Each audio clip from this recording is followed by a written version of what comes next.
Welcome to NARAL's The Morning After. Each Thursday, our podcast brings you the latest on reproductive health care, progressive politics, and the fight to keep abortion safe and legal. NARAL's The Morning After is a production of NARAL Pro-Choice Ohio. Find us on Facebook, Twitter, and Instagram at ProChoiceOH. Enjoy the show. I am Jamie.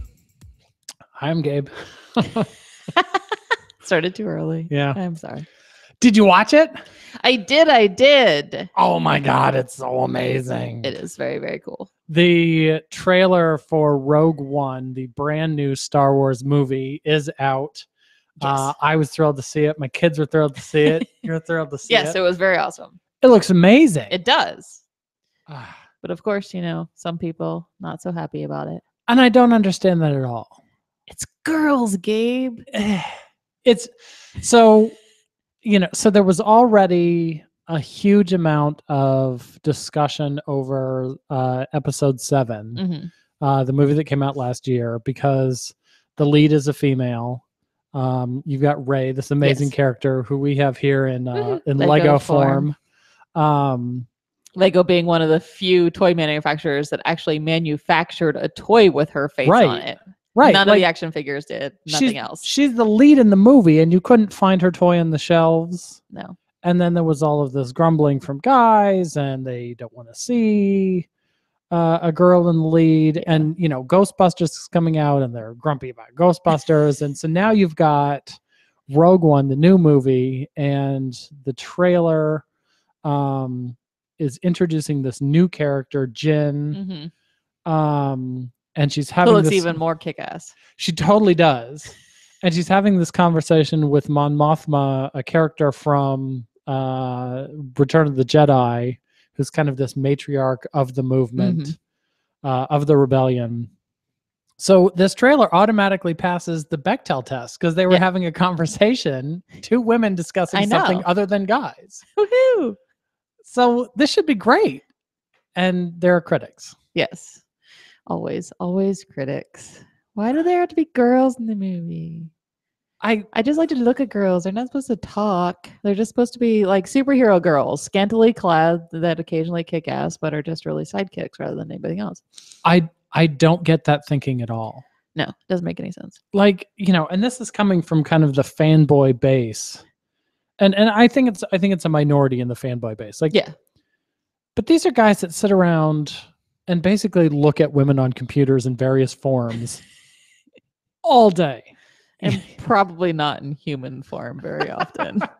They're looking at it here, not actually in real life. They're sitting around and they have no problem looking at pictures of women over and over and over again, in in different costumes. Yes. But all of a sudden you put her on screen and give her words to say, and they've got a problem with that. Yes. I don't get that She's thinking. not an object anymore. So, but yeah. If you It's love ridiculous. looking at women until they talk, that's like the definition of sexism. Mm-hmm.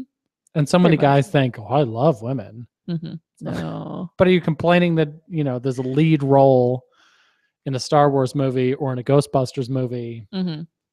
It's going to be kick-ass. Yeah. Well, and you can no longer say that it's not going to gross money or it's not going to do anything. Because, you look at the two biggest kind of series movies that have come out recently. Right. And they're the Hunger Games and the Divergent series. Both of which would star a young woman as the hero who kicks everybody's ass and saves the world. Right. And so, as somebody who grew up without those kinds of people in the books that I read, it was really kind of fun to go back and read those books and see the movies and see these characters that I didn't grow up with.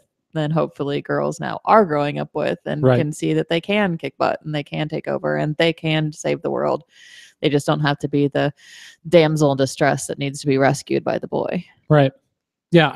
This in no way looks like a damsel in distress. No. There was criticism from the other side of it. They were referring to the lead in last year's movie as being a Mary Jane, which honestly, I've heard the term Mary Jane before, but I was unfamiliar with the concept of the flawless female who can do everything and is perfect in every way. And so, that criticism was valid because the character in episode 7, Rey, she she didn't appear to have anything wrong with her that we learned about. Yeah.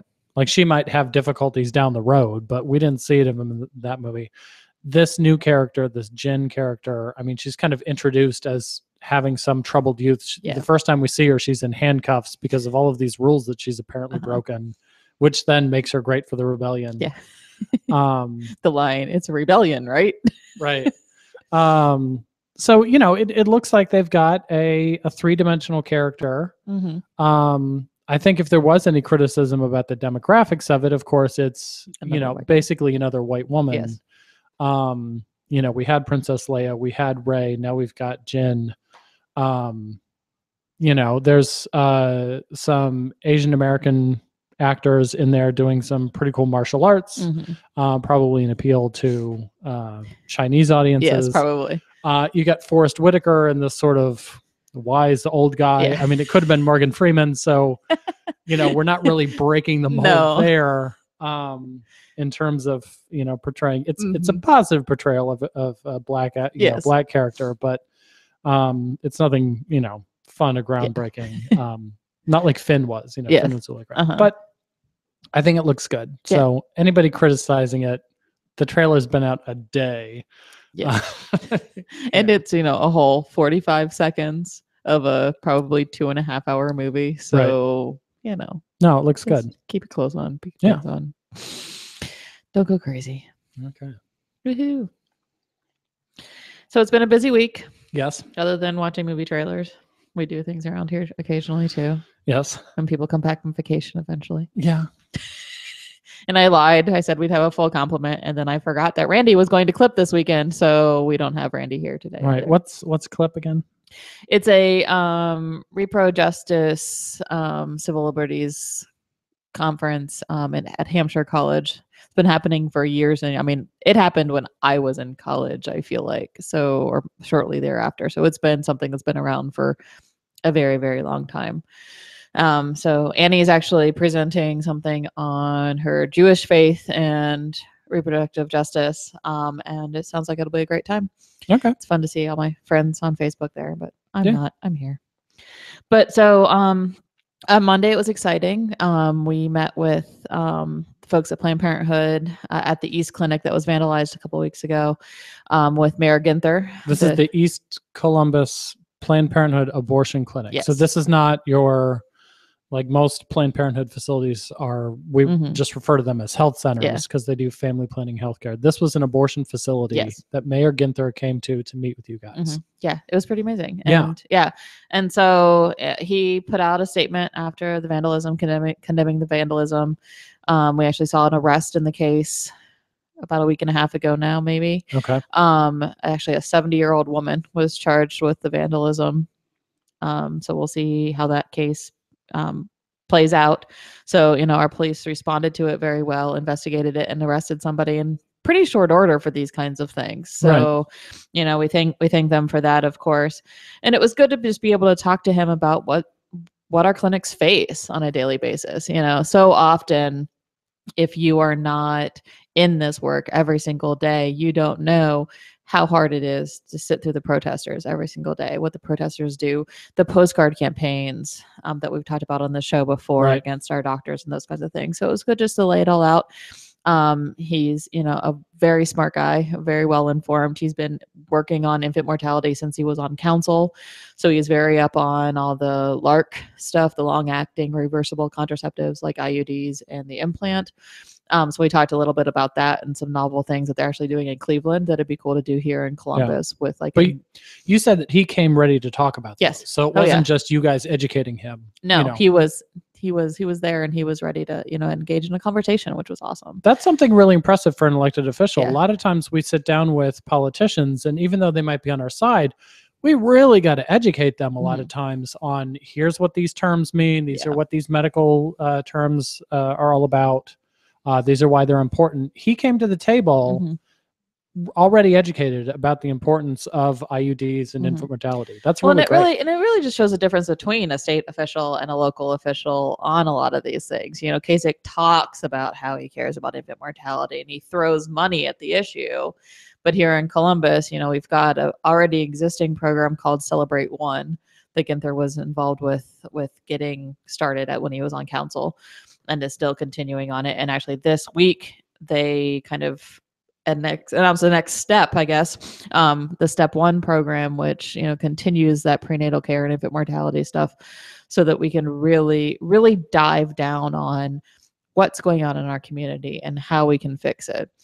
You know, can we, you know, make sure, because like the first steps are always, you know, the tiny simple ones that don't really necessarily direct the systems change we need, but can, you know, make immediate change, like babies on their backs in a crib with nothing but a, you know, fitted sheet and the tight fitting pajamas that they're in. Yeah, that's it. Nothing else. No bumpers, no toys, no pillows, nothing. Yeah. So, you know, I've gotten to the point where I was watching one HGTV show the other day, and they had a crib full of pillows, and I'm like, stop. It's like, I know it's just decoration, but pull them all out. That's Clearly some interior decorator, design student assistant who's never had a kid. And has no clue. Like, it looked pretty. Yeah, it looked like one of those hotel beds in the hotel where you walk in and you immediately go, no, I'm just gonna have to throw all this on the floor. Right. So, you know, really taking a lot of these programs to the next level and looking at the systems changes. They actually had an article in the paper last week, a week before. They hired their first contingent of community educators. So pulling people from the community to talk to people in their own neighborhoods about infant mortality and how to have healthy babies. You know, and one of the women they profiled actually lost her baby. He was born and then passed away within like 2 or 3 days of being born. So she was kind of using her experience to talk to other people in her community and help them, you know, be better and have healthier babies. So, you know, it's really cool. We're continuing to, you know, hopefully have great conversations with him. And again, really shows the difference between what happens when you have policymakers who actually do care about women's health and access to abortion care versus what we see at the state level, where they're just hell-bent on reducing access to care. Right. Yeah. So definitely a terrific meeting. And you know, he's in the first couple months of his it's a 4-year term, right? Yes. So I mean, it's really great to have an ally like that in the mayor's office in Columbus. So that was cool. Yeah, and we actually, you know, just got a really great new progressive voice on city council as well with Elizabeth Brown, who just got elected on there as well. You know, kind of the model for, you know, a woman politician, you know, kind of putting it all on the line. You know, came into the race 8 months pregnant, had a baby like 2 weeks before election day or something like that, and you know, is rolling straight into office. But it's in her genes. She's the daughter of Senator Sherrod Brown, so you know. But we're really looking forward to doing some great things in Columbus. Absolutely. So going from good guys to bad guys. Bad guys. John Kasich gave his annual State of the State speech this past week. It was held down in Marietta. I know there were some Planned Parenthood supporters protesting him outside the event, so way to go to our friends there. Inside, he didn't discuss women's issues, choice issues, reproductive health care. It was a weird speech. You know, normally he does these rambling, unscripted. He talks for like 90 minutes when it was supposed to be 45. This was very much scripted. You know, he knew that he had a national audience kind of paying attention to what he said. It was weird. There was a lot of stuff about drugs, which he always does this weird thing where he's talking about. I've heard him literally say, "Just say no." Yeah. And didn't we learn in the 90s from Nancy Reagan that doesn't work? Yeah. And he hasn't progressed far from that. No, so he was still talking about conversations. Yeah. You know, tell kids not to tell those darn young people not to do drugs. Pretty much. You know, we can combat heroism if you talk to kids about their purpose. And yeah, it's our moral duty. I yeah. saw one of the reporters say. So there was a lot of him talking about drugs, you know, him trying to paint as positive a picture about the state of Ohio. There wasn't anything about his anti-choice agenda that, you know, he continues to not discuss, but he's still the most extreme candidate running. Yeah. It's been, you know, 17 anti-choice restrictions and funding cuts. So he's not talking about his horrible record. No. Well, and it just really goes back to, I think, some of the stuff I've seen on Facebook recently with the whole, Ted Cruz talks a good game about banning abortion, and Donald Trump talks about punishing women who have abortions, although he's rolled that back now. But Kasich actually does that. He, Right. we can talk about not wanting to punish women. And he did immediately say, well, I don't want to punish women, but he punishes women every day when he signs those bills, Right. Forcing them out of state, forcing them to wait longer into their pregnancy. All of those things punish women when they need access to abortion care. So Right. everybody else talks about it. Kasich gets it done, Yeah. which Yeah. is bad. So Kasich, it was very. He also gets it done while eating Italian food, right? Yeah. So this was the weirdest thing ever. And as much as I don't like John Kasich and I don't like his policies, it was something else last night. So me and my wife were watching MSNBC, and they're going through. And yesterday was just a really weird political day. You had Bill Clinton that made these remarks. Stupid ass remarks. Yeah, just ill-advised is about as polite as I can put it. In the face of some protesters who were supporting the Black Lives Matter movement. So you had Bill leading the news. You had this weird situation where Hillary and Bernie, each of their campaigns appeared to be saying that the other was unqualified, but really some words were taken out of context. So the whole thing just sort of looked messy. And then you had Donald Trump being, his horrible self. And then you had Ted Cruz being his horrible self. Making matzah. Yeah. With Hasidic Jews. That was weird. And so then they had a whole story on John Kasich went to the Bronx and ate everything. And so for this entire news story where everybody kind of looked bad in their own unique way, it was just the weirdest thing to see, and here's Ohio Governor John Kasich, and he loves spaghetti. He ate 2 plates of spaghetti, some giant sandwich, a bowl of pasta fagioli, whatever that is, a couple glasses of wine with the deli owner. He ordered a cannoli to go. I mean, they had Have they not fed him in days? Like, it was just him eating and eating and eating, and it was the weirdest thing. Well, he needed to do something, so they stopped talking about how he ate pizza with a fork. Yeah, they did, and he made up for that. He ate everything properly. There wasn't any spaghetti with fingers or anything. Yeah, or cutting it. God forbid you would cut spaghetti on. But I mean, he ate everything, and I guess they thought he was done with one plate and tried to take it away, and he got at him with a fork and was like, "No, I'm not done with that," and just ate everything. And it was just this negative news cycle, and then just goofy John Kasich eating food. And I was like, well, you know what? He came across as the best of anybody. Well, that's kind of his role in the campaign too. He's just that goofy third guy who really shouldn't be in the campaign anymore. So he's just kind of out there doing shit because he's still there, which is fine because we don't need him back in Ohio. Right. He just comes here and does bad things. So, he can stay out there for as long as he wants. But But yeah, I mean, Donald Trump is racist and Ted Cruz is offensive and John Kasich loves sandwiches. It was just so weird. Oh, man. Gotta love our governor. Right? Yeah. So then there was also a good look published by Rolling Stone at what's been going on. To go back to the serious side of John Kasich. Alex Morris in Rolling Stone published an article she visited during the defunding battle. She was here for the final House vote. And so was reporting. She also spoke to Sheva Guy, who we've heard from before. And really painted an interesting picture of what's happening in Ohio and what this means for women. Yeah. And it was, again, a really good look at everything, and interviewed Stephanie Knight, the Kite. I mean, the Kite.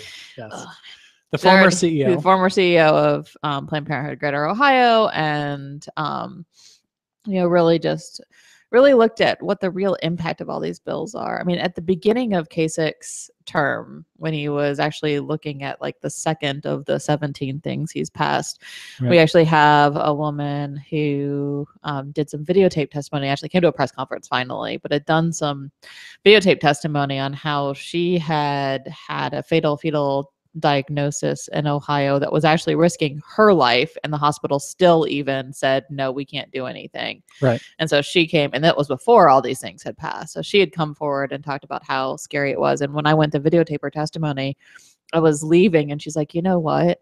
With all the complications I've had, I mean, she had a baby at 26 weeks and then had this diagnosis. She's had one since, but all of her pregnancies have been kind of complicated in various ways. She said to me as I walked out the door, and it really has stuck with me through this whole thing, that I would be scared to get pregnant in Ohio right now. Yeah. Because if something did happen, I wouldn't be able to get the care that I need. And that then the kind of the Rolling Stone article kind of, went into that with the personal story of the reporter and all those things. It really did talk about how, even a woman who wants to be pregnant in Ohio and, is happy about it and, is going forward is impacted by what John Kasich has done in our state. Right. Yeah. Yeah. The reporter sort of opened up her article by explaining to the readers that when she came to Ohio, she knew that she was pregnant, but had, cause for concern. And in fact, after returning to New York from Ohio, did indeed have a miscarriage a few days later. So the entire thing had a very personal angle for her, looking at how we're treating women's health care here in Ohio and going through her own unique situation there. So it's definitely worth a read. I believe we put the article up on our Facebook page. So check that out. So, cool. So, spring break's over, the primary's done. So guess what happens now? The legislature comes back. Yay! So Kasich may not be in town, but all of his buddies in the Ohio House and Senate are. So next week they come back, which is why we have Advocacy Day on Wednesday. You can still register. There are some spots left at bit.ly/prochoice2016. And come out and talk about how all these attacks on abortion access are bad and why we need to support good policies. Like one we actually didn't talk about, Rep. Boyd and Rep. Coons introduced this week a paid family leave bill in Ohio. Yes, that's terrific. So, there's lots of fabulous things going on that, of course, aren't going anywhere because they're introduced by Democrats. But everybody, in the legislature needs to hear support for those. Exactly. So we're going to go and talk about how bad the abortion bans are and how good some of these other policies are. So please join us Wednesday, April 13th for Advocacy Day, bit.ly/prochoice2016. Yes. And that's a terrific event if you can be here in person. If you can't, we are starting to recruit folks to become more active with their local media, writing letters to the editor, to your local newspapers, maybe calling into talk radio. So we want to hear from you if you're interested in raising your voice from the comfort of your own home. You can email me at communications@prochoiceohio.org. We'll start to roll out that program here in the next month or two to get you more information. Communications@prochoiceohio.org. Cool. Okie doke. So we'll see everybody next week. Bye. Bye.